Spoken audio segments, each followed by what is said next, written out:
जय राधा माधवा कुंज बिहारी जय राधा माधवा कुंज बिहारी जय गोपी जन वल्लभा गिरिवरधारी जय गोपी जन वल्लभा गिरिवरधारी जय गोपी जन वल्लभा गिरिवरधारी जय गोपी जन वल्लभा Girivardhari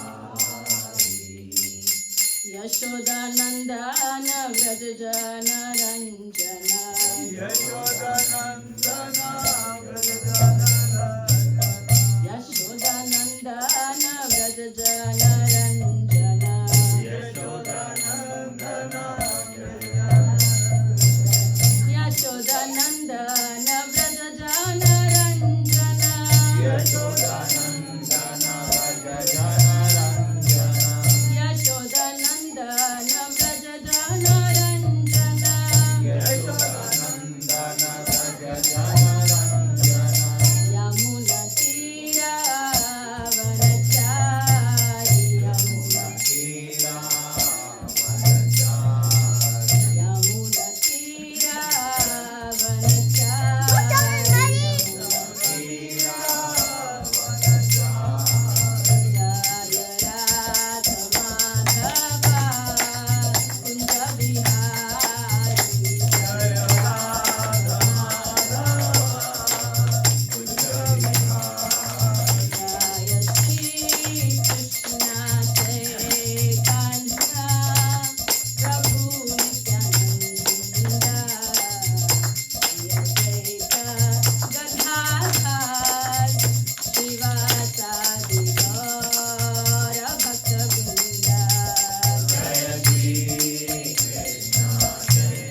Jai, Shri Prabhupada ki Jai, Ananta Koti Vaishnava Vrinda ki Jai, Jai Gopal. So we will begin with the invocation prayers. Those of you know by heart, please fold your hands in meditation and chant these prayers. And while those of you who don't, please open up page number 1 of introduction, and you can look through the verse and chant it along, so that you don't make any mistakes. Okay, shall we do this together? This is not call in repetition; it is going to be together. Okay. Om Jnanatimidandasya Jnananjana Shalakaya Chakshurumilitam Yena Tasmai Shri Gurave Namaha. I was born in the darkest ignorance, and my spiritual master opened my eyes with the torchlight of knowledge. I offer my respectful obeisances unto him. Shri Chaitanya Mano Bhishtam Sthapitam Yena Bhutale Swayam Rupa Kadamahyam Dadati Swapadantikam Vandeham Shri Guru Shri Yutapada Kamalam Shri Gurun Vaishnavamsha Shri Rupam Sagrajatam Sahagana Raghunatanvitam Tam Sajivam Sadvaitam Savadutam Parijana Sahitam Krishna Chaitanya Devam Shri Radha Krishna Padan Sahabana Laita Shri Vishakhanvitamsha. He Krishna Karuna Sindhu Dinabandho Jagatpate Gopesha Gopika Kanta Radha Kanta Namostute Tapta Kanchana Gaurangi Radhe Vrindavaneshwari Rishabhanu Sute Devi Pranamami Haripriye Vancha Kalpatarubhyasya Kripa Sindhubhya eva cha Patitanam Pavanebhyo Vaishnavebhyo Namo Namaha. Namah Vishnu Padaya Krishna Preshtaya Bhutale Srimate Bhakti Vedanta Swami Niti Namine.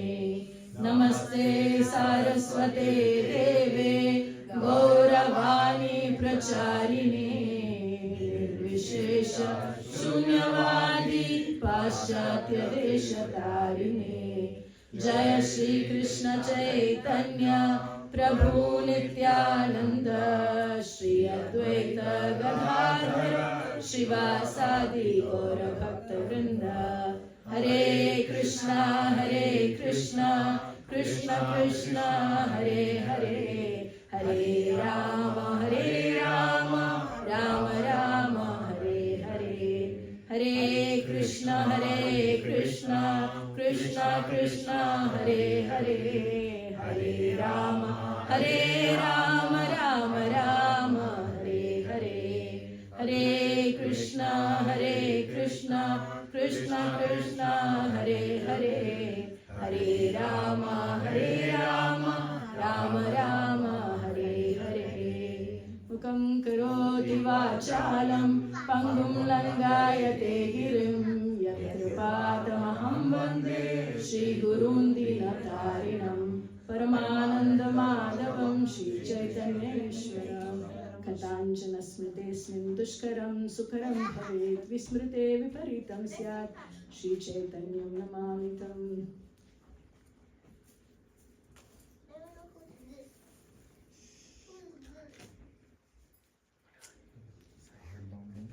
Please repeat after me. Om Namo Bhagavate Vasudevaya. Om Namo Bhagavate Vasudevaya. Om Namo Bhagavate Vasudevaya.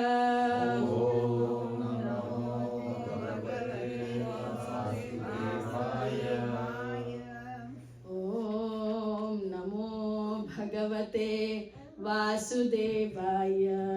Om Namo Bhagavate Vasudevaya.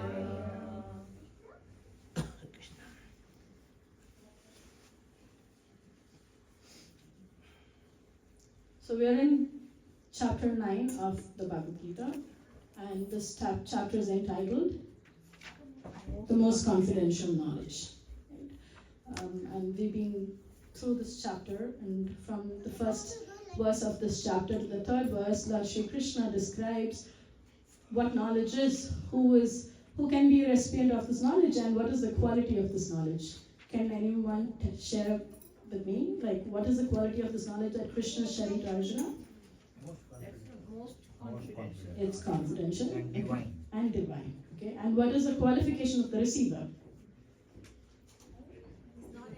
Should be non-envious. Non-envious. Anasuya. Anasuya way, 9.1. right? Anasuya way, right? One has to be non-envious, right, to receive this knowledge. Very important, non-envious. Okay, so this is in the first 3 verses of the Gita.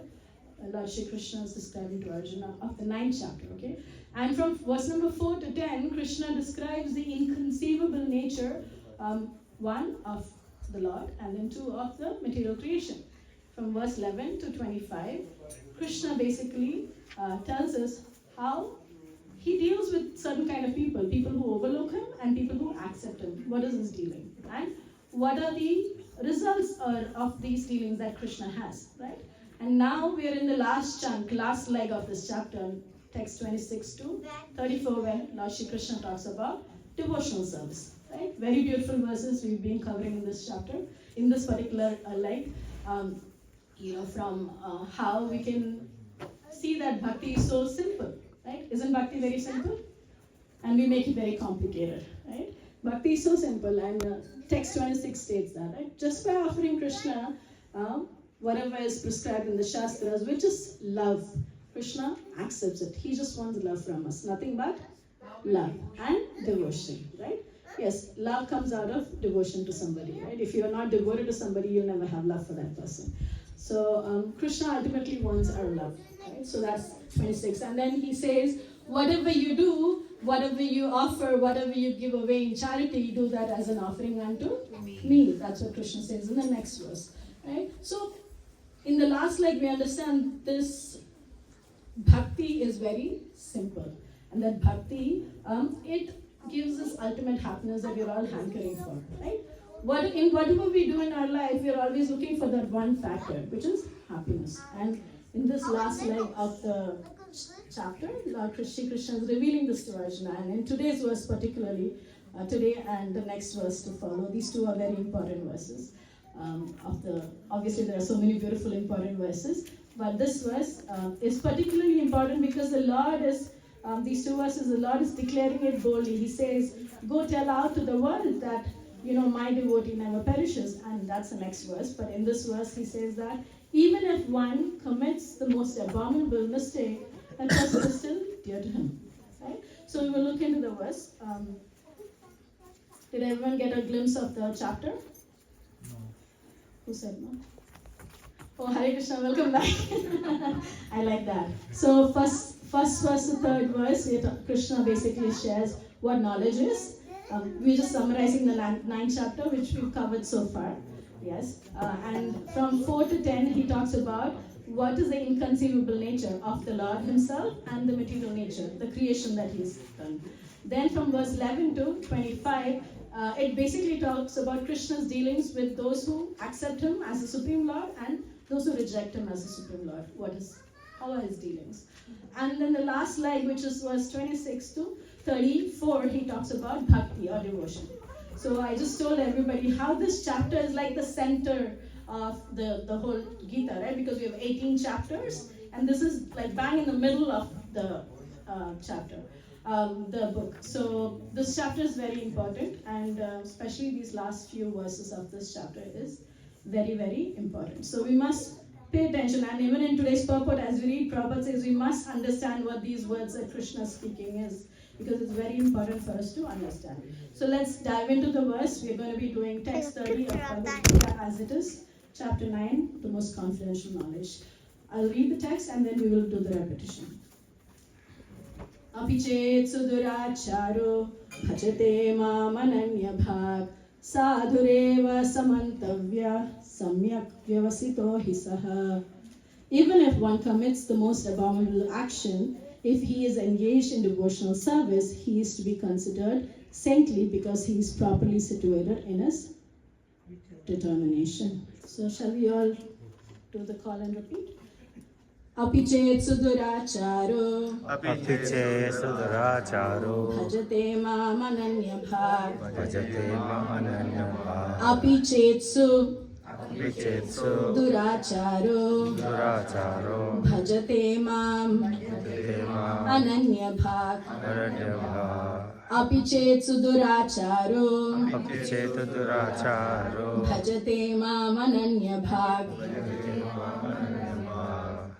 Sadur eva samantavya Sadhu Eva Manantavya Sadureva samantavya Sadhureva Samantavya Samyak vyavasito hi saha Samyak Vasto Hisaha Samyak vyavasito hi saha. Samyak Vyavito Hisaha Please repeat the word for word. Api, Api even, Ivar chet, Che if, If suduracharaha, Sudurachara one committing the most abominable actions. One committing the most abominable action Bhajate is engaged in devotional service. is engaged in devotional service Mam, unto me. unto me Ananya bhag, without deviation. without deviation. Sadhu, a saint. Eva, certainly. Saha, he. Mantavya is to be considered. Samyak, completely. Vyavasitaha, situated in determination. Situated He, certainly. Saha, he. Translation and transcendental purport by His Divine Grace A.C. Bhaktivedanta Swami Srila Prabhupada, Jai Srila Prabhupada. Translation, please repeat. Even if one commits even if one commits the most abominable action, the most abominable action, if he is engaged if he is engaged in devotional service, in devotional service, he is to be considered saintly saintly, because he is properly situated in his determination. Can we have a couple of you chant? Maybe two Prabhus and two Matajis today due to lack of time. Api chetsu duracharo Api chetsu duracharo bhajate mam ananyabha bhajate mam ananyabha sadureva samantavya sadureva samantavya samyak vyavasito hi saha samyak vyavasito hi saha. Api chetsu duracharo Api chetsu duracharo bhajate mamananyabha bhajate mam ananyabha sadureva samantavya sadureva samantavya samyak vyavasito hi saha samyak vyavasito hi saha.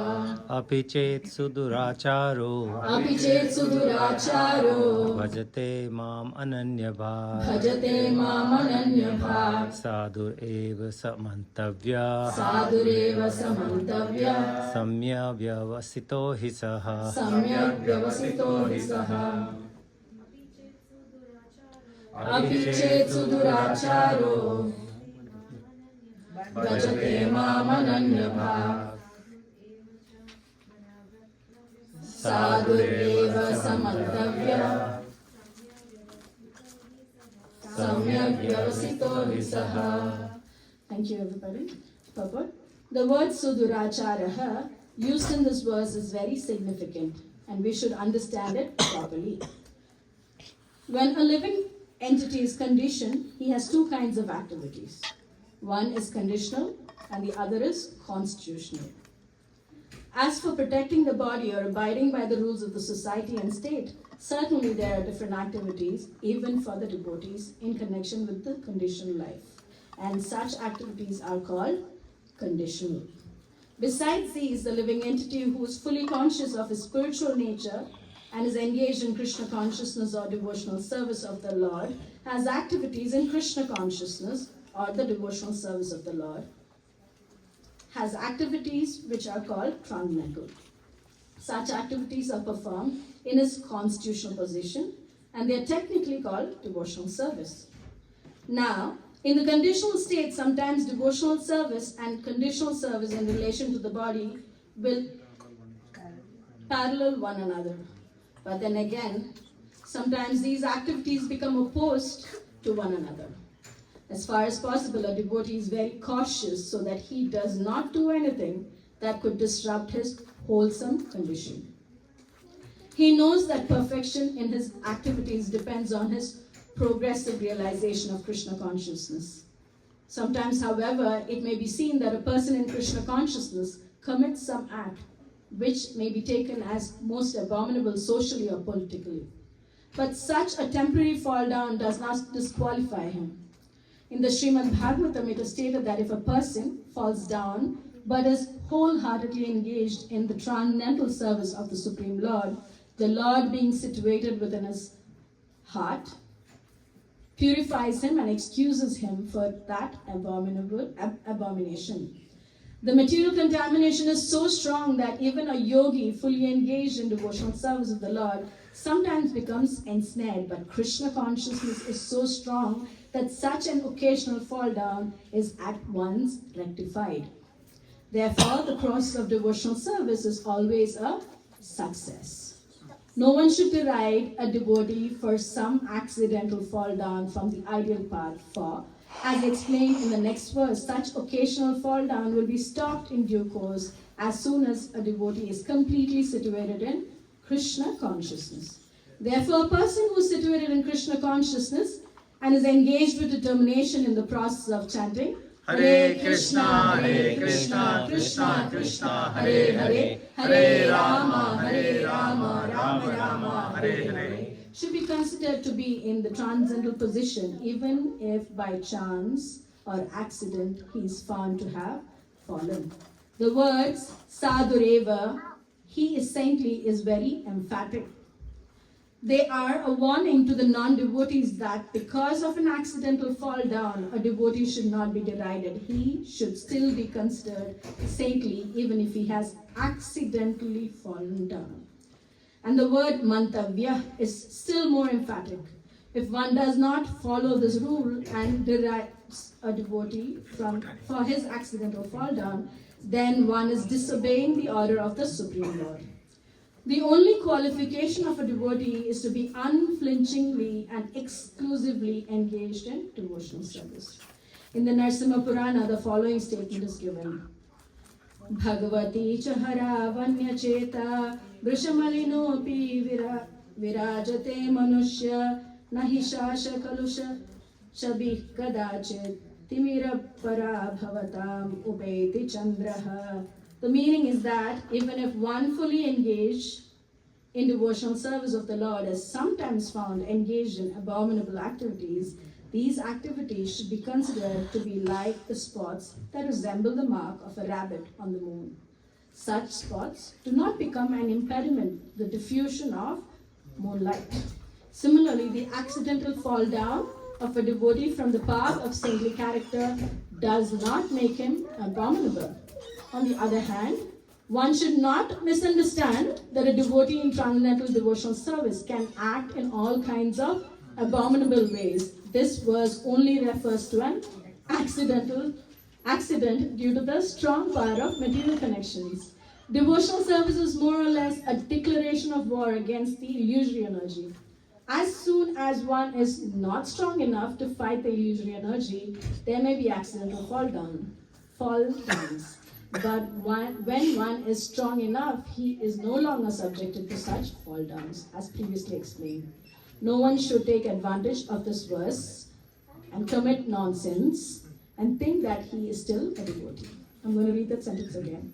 No one should take advantage of this verse and commit nonsense and think that he is still a devotee. If he does not improve in his character by devotional service, then it is to be understood that he is not a high devotee. Such a beautiful verse. So, Krishna, through this verse we understand Krishna does not see how far we are from perfection. Right? He sees how far you have progressed. Right? From where you started to where you are now or where you're going to reach. He already knows where we're going to reach. Right? So he sees that. Right? He doesn't care if you're perfect or not. What does he care about? He cares about our Devotion. endeavor, progress, right? What is he or she doing so that he or she may improve in their devotion to me? Right? So that's what Krishna says. He's simply looking for our Shraddha, our faith in him, right? That continuous progress, that consistent effort that we are making to progress. Mataji, are you okay? Do you need some water? Okay. So Krishna sees the progress of the devotee, and this beautiful verse is like an assurance that Krishna does not give up, right? We know that our parents don't give up on us, but some children go through this ill fortune or misfortune of where their parents give up on them, okay? This person's not going to change. I might as well give up. You do whatever you want. Right? But Krishna is so merciful. He's given us a free will. And yet, as Paramatma within our heart, He's always constantly looking out for us as a true friend, as a true benefactor. Right or wrong? Yes. Right? So that's what this verse is reassuring. Krishna has 64 wonderful qualities, right? The devotional, what is that book? Nectar of Devotion. The Nectar of Devotion basically describes these qualities of Lord Shri Krishna. 64 beautiful qualities. And of those beautiful qualities, compassion is like the crest jewel. Right? For devotees, what is the crest jewel? Humility and compassion, right? Humility being the utmost. But for the Lord, compassion is like the crest jewel. And you can see how in every avatar, that compassion overflows from the Lord, right? We are going to be celebrating Narsingha Chaturdasi soon, and out of compassion for his devotee, he came as half man, half lion, right? And out of compassion for Nalakuvera and Manigriva, the Lord pulled the grinding motor through the 2 trees to give them liberation, right?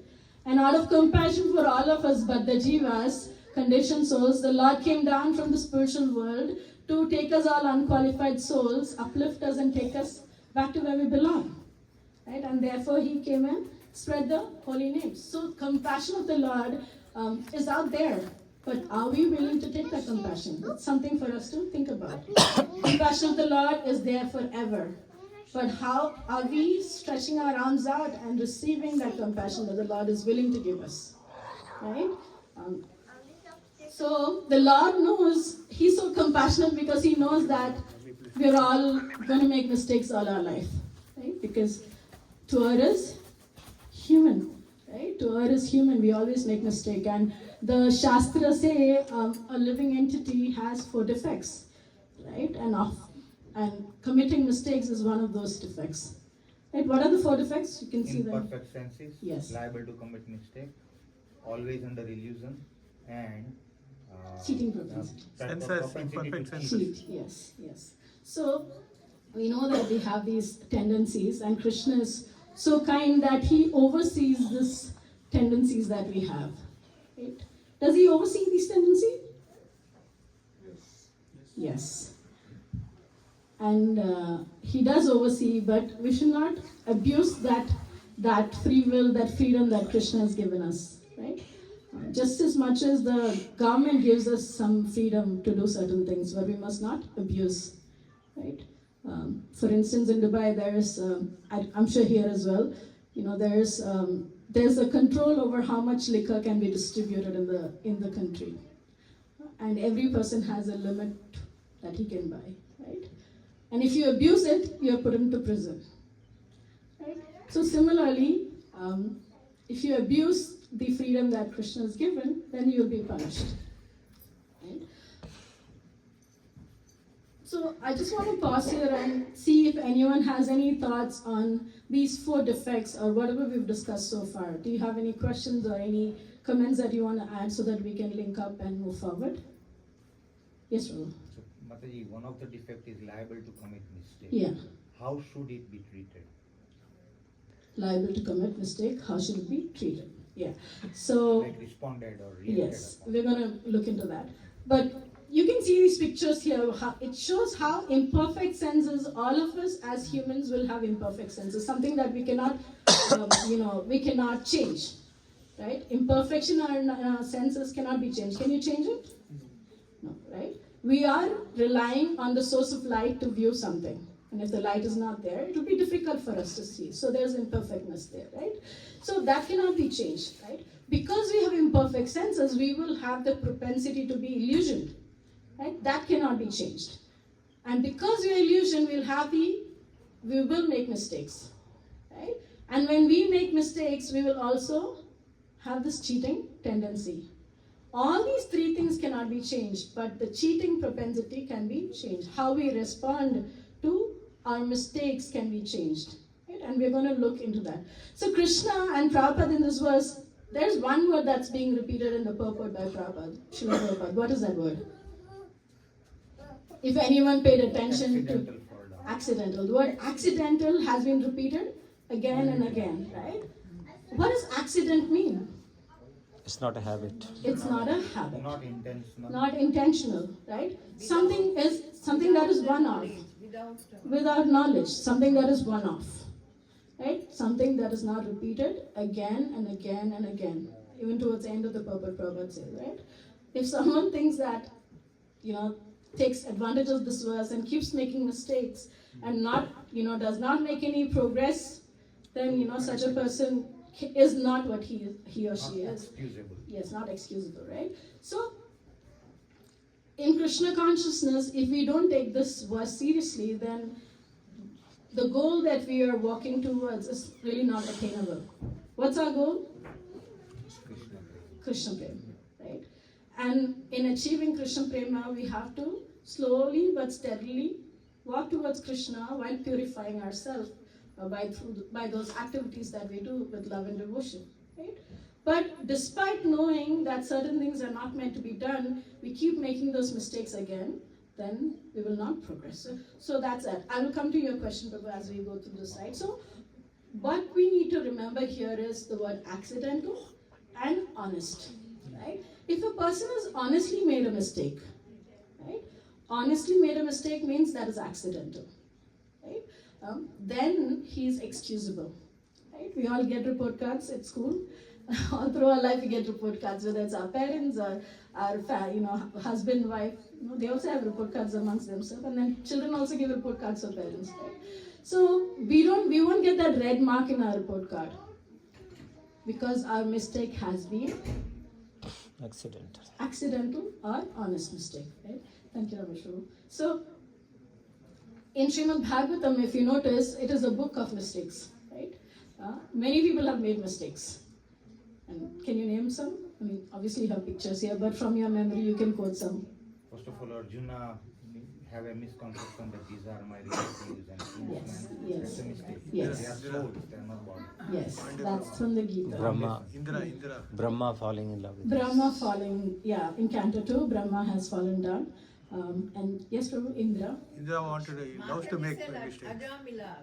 Ajamila, Indra. Okay, we know all of these people fell down. But in Canto 1, Parikshit Maharaj, he put the snake on Samika Rishi's head and he fell down temporarily. Accidental, right? Yeah. It's an accidental mistake, right? Because of thirst. And immediately he understood his mistake.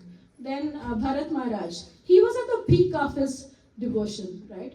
You have different stages of devotion and prema is like the topmost, and he was there in the 99.9% of achievement, and there he fell down again. Accidental fall down because he got attached to a deer, right? Then Ajamila, that was referred to. Ajamila was in the forest, right? And he just saw something that he was not meant to see. He was a saintly person, a brahmana who had good virtues. But imagine, despite having those good virtues, just a scene that he's not supposed to see, he saw it and he fell down, right? So these are all accidental fall downs, not intentional. So let's look at what are honest and dishonest mistakes, right? Every day when we do deity seva, we always pray to the Lord that we make thousands and thousands of mistakes, but oh Lord, please forgive us. Anyone knows the shloka?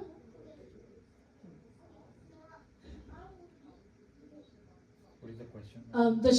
The shloka that we chant to the Lord after doing the deity worship, and we say that, oh Lord, I have done whatever I could, but I know I have made many mistakes. Please forgive my offenses and accept the seva. Okay, please repeat after me. Aparada sahasrani kriyante harnisham mama. Aparada sahasrani. I've made many countless mistakes. Kriyante Kriyante har nisham mama. Dasoham iti mam matva. Shamaswa Madhusudana. Oh Lord, please accept me as your servant and please forgive my mistakes. Right? This is a prayer that we, even just by uttering this, with no connection to the words, the Lord is going to hear us because we are making an effort to say these words to the Lord. Right? So we make thousands and thousands of mistakes, but what is an honest mistake? When it's incidental, when we don't give a justification to the mistake we've made. Right? And then we are very sincere. We are sincere to make rectification. Right? And the reason that we are sorry about the mistake is not because, oh, I've created a mistake and this is going to bring me bad karma. No, it's because I'm concerned about the effect it has on everyone around me. Right? A mistake that we do does not just impact us, it impacts everyone around us. It's just that we don't realize this. Right? So the moment you realize that a mistake that you've made has impact on somebody, not just me, and that is going to disrupt someone else's devotion to the Lord, and then you're very, very remorse about this, that you are very repenting about this, that is genuine mistake. Well, the opposite is, what could be the opposite? First of all, we have to accept the mistake. Yes, so accepting a mistake is a big job.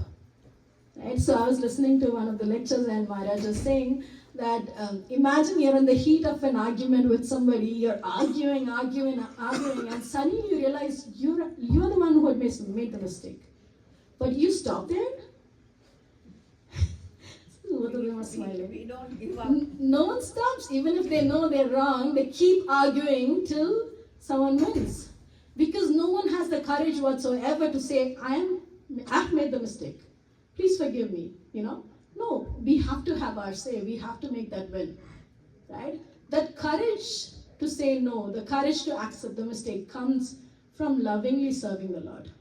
We don't have to work on these qualities, right? The courage to say I'm wrong. It makes you a bigger person actually when you say sorry. But often it's perceived as something very, small. People think that saying sorry makes you small. But I'm sure there are so many of you here who are not afraid to say sorry, who are not afraid to say that. You own up your mistake. And that makes you a bigger person. Right? So, a genuine mistake made by a person is forgivable, is accidental, and a person who makes an honest mistake takes steps to correct that mistake. Make sure that he or she does not make that mistake again, right? We know an intentional mistake, someone who hides their mistake, or is, always covering up, saying that, no, whatever I've done is correct. You're the one who's at mistake. You're the one who's made the mistake. Such a person is dishonest, right? But even in that dishonesty, if that person slowly makes progress and, finds a way, then he has a chance with the Lord. But if he keeps making the same mistake, with the same intention of harming somebody, then such a person has no... It's not excused. It's not excusable. Nuisance. Yeah. Yes, Prabhupada mentioned such a person as nuisance, right? So, when we make a mistake, we immediately take an eraser. When we're writing something, we take an eraser and we erase the mistake, right?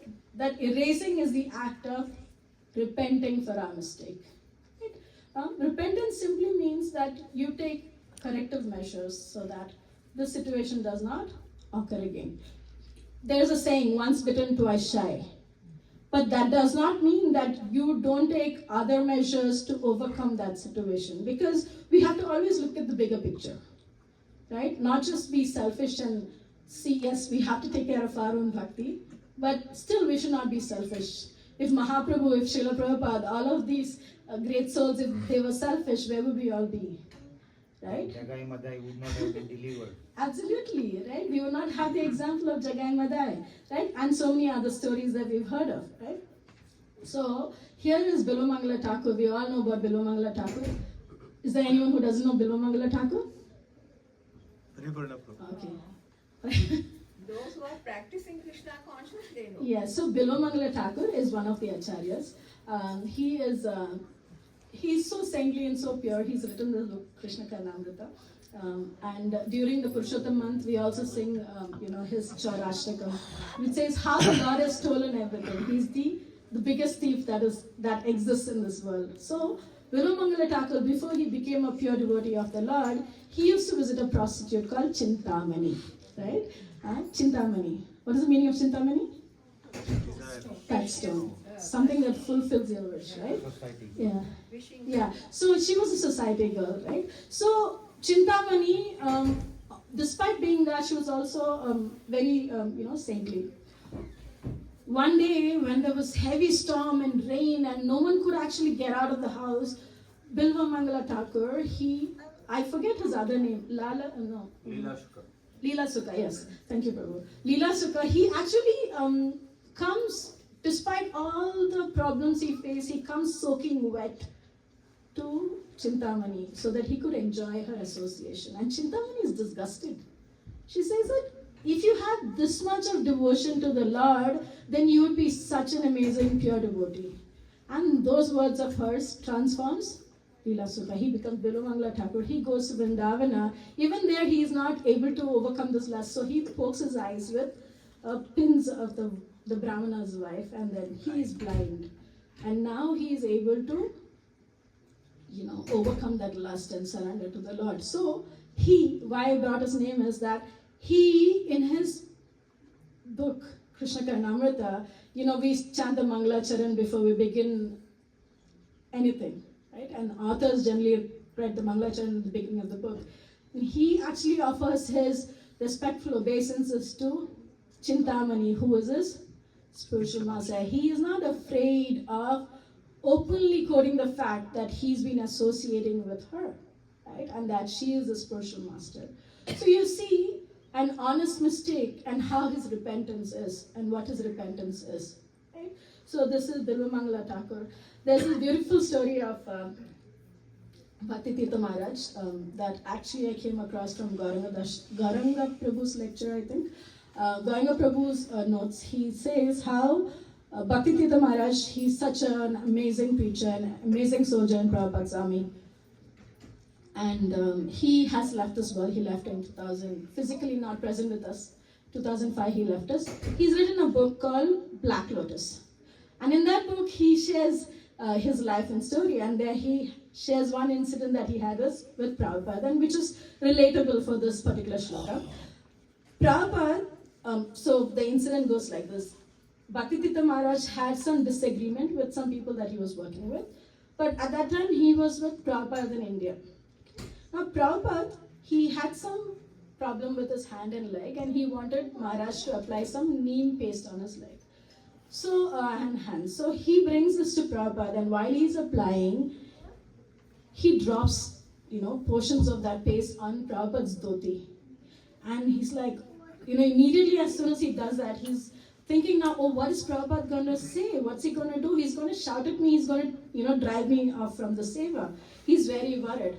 But Prabhupada does not react the way that he thought Prabhupada would react. He is just simply smiling. So then he understands how Prabhupada, he loves him so much, he doesn't really care about the small mistake that he's done. So from this incident, he understands that despite my non-cordial relationship with the people that I'm working with, I must change my behavior and work with them well so that I can work for the betterment of this world. So that's what he learned out of this incident, right? So that's Bhakti Tirtha Maharaj, and if you get a chance, please read the book by him, Black Lotus. So the saintly people we talked about, and how Srimad Bhagavatam is a book of mistake. More than a book of mistake, Srimad Bhagavatam is a book of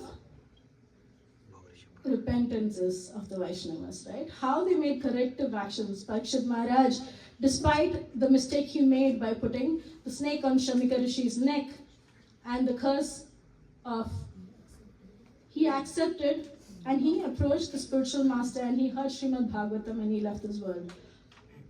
Bharat Maharaj, how he transformed the way he behaved when he took his third birth because of the mercy of the Lord, the intelligence, the memory he gave. And Ajamila too. He named his last son as Narayana, and he was able to utter the names of the Lord in the last moment, right? So as you see, bhakti for the Lord is actually within all our hearts. You know the story of that blind Brahmana who read the Gita, who couldn't read the Gita, yet he was crying, and then he was embraced by Mahaprabhu. So bhakti for the Lord is actually within all our hearts. Do you know that? We think we get bhakti by associating with devotees or reading a book or going to the temple. No. Bhakti is actually within your heart. That's why Prabhupada says you have to covered. awaken. Yes, But but you have to awaken, and that awakening happens when you go to the temple, to devotional service, have sadhu sangha, read the shastras. Awakening happens. It doesn't come from outside, rather it comes from within your heart. It sprouts up within your heart, right? By oral reception of the glories and pastimes of the Lord, love for the Lord sprouts from our heart, right? The shloka also says the same thing, that bhakti for the Lord is within our hearts. You just have to awaken it. Just as much as sunlight is there for all of us, right or wrong? Does sunlight does it differentiate? Oh, this is a weed, this is a plant. I should not give light to the weed, I should only give light to the plant. No, give sunlight to everyone, right? Similarly, a spiritual master, he gives Krishna Bhakti to everybody. And even Mahaprabhu, he gave Krishna Bhakti to everybody. And what happened? But what did we choose to do? We chose to Close the door. shut ourselves in darkness. The sunlight is there. The mercy, the compassion of the acharyas and Mahaprabhus out there. But what are we doing? Something for us to think, right? So I'll stop here and ask if you have any questions. I know I haven't done justice to the verse, but let's see how it goes. Can you go back to the slide with 4 defects? Yes, Prabhu. Wonderful. Thank you, Mother. Did I make a mistake? Yes. Okay.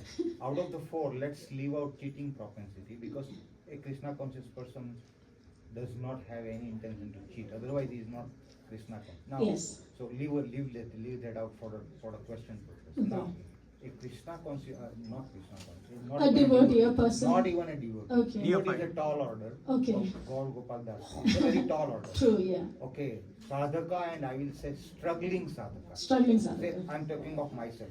I'm a struggling sadhaka. Not even sadhaka, very, very hard struggling. Okay, struggling sadhaka. Now, we know that we have got imperfect senses. It is given. It is given to us. We don't have. That's why we are in material. We also know that we are always under illusion. Always. Okay. We also know that because we have got imperfect senses and we are always under illusion, we are liable to commit mistakes. True. It is certified. Now, coming back to the mistakes, okay, a person will commit a mistake one time, he'll try to rectify it. Another type will come up.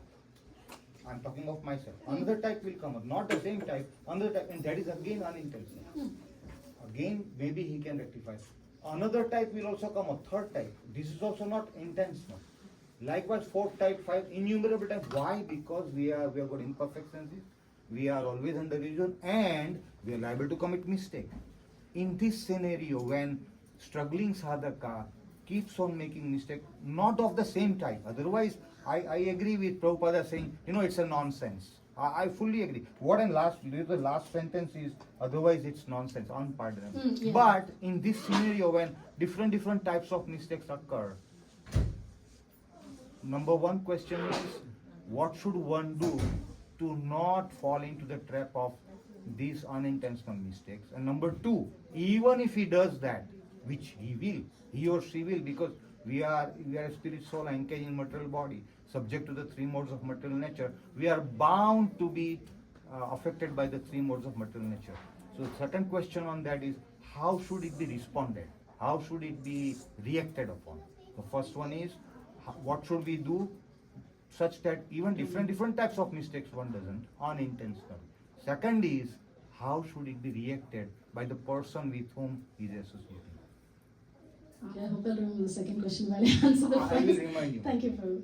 So, see, through these stories, we've understood that we have a say with the Lord, as in, even if we make mistake, Krishna will look at us, right? How do we stop making mistakes? Yes, one, is through the process of repentance. That you make one mistake, you are taking corrective action for it, then Krishna sees your effort in taking the corrective action. And despite you taking a corrective action, you end up doing another mistake. Another type of mistake. Hundreds of. And when you make that mistake, and since you're honest, you will do repentance for that as well, right? So when this keeps happening, there will come a stage when these mistakes will decide to leave us. Why? While you're making all of these repentances, making corrective changes, you're also improving your sadhana by chanting better, associating with the devotees, and you're reading Srila Prabhupada's book.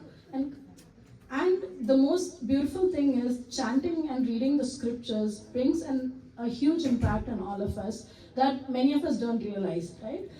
Yes, we will make mistakes because this human life, in this human life, we are bound to make mistakes. Every day we'll make some mistake or the other. But we are actually really very fortunate to have the association and guidance of devotees who will correct our mistake. And yes, Gauranga Prabhu actually in his notes, he says that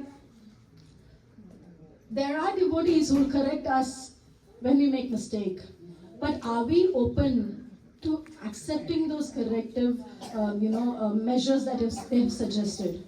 Right? The moment we put ourselves in that humble position and accept that, their guidance to correct us, that humility itself will help us change for better. So then what will happen is, this will slowly go. Because you're not going to keep making the same mistake. Of course. Yes. Of course. So, for an honest person, it will go away someday through the process of Harinam Japa, Sadhu Sangha, and Bhagavad Shravan. Right? So that is that. What's the second question, Prabhu? Second question. How should such different types of mistakes be reacted upon or responded to by the devotees with whom he is associating? Okay, so first of all, I'm sure many devotees here would give better answers, but from my perspective and what I've heard from different acharyas or spiritual masters available on this earth right now, they've said that the first thing that we must do is recognize we made a mistake. Second thing, we must approach the Lord and speak our mind to the Lord. Right? The third thing, if that person with whom the offense has been done or the mistake has been done is approachable, then go to that person. And if you're not able to see that person, because sometimes you may have committed an offense to somebody you don't meet, every day, or maybe you meet that person once in a blue moon, right? So then the best thing is to speak to the Lord and spiritual master and beg forgiveness, because spiritual life is not, it's very dynamic, right? By offering your mind to the Lord, He is going to relay this message to them. And it is a fact proven, from the Shastras, right? So just reveal your heart and mind. And it is Krishna who does everything. We think we are the one who are making that effort. We are doing everything. No. Ultimately, it's Krishna within your heart, Krishna within that devotee's heart. He makes a change. Right? I've seen things change. I'm sure all of you have seen as well. In the dealings of devotees. If not now, it will change after many years. But the important fact is, you as a person, you have to be, whoever that is, me as a person, we have to be conscious that we are taking the effort. And Krishna sees that effort, and then Krishna will do the rest for us. So, yes, if anyone else wants to add, because these mistakes, the biggest mistakes we do are Vaishnava Aparadh, of all the mistakes that we do, and that is something that we must avoid, because Prabhupada says that, our bhakti kripa can just be trampled down, and it will be very difficult to bring that kripa up, right? So avoid whatever mistake you make, just don't make the mistake of offending a Vaishnava. It's like the Hathi Mata, which is like a mad elephant, going through a forest, right? A mad elephant doesn't get affected by the thorns on the path. But the thorns and the creepers and the flower beds, everything gets affected, right? That is how a Vaishnava Aparadh is.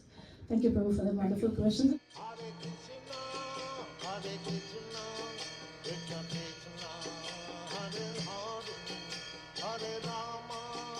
Hare Rama, Rama Rama.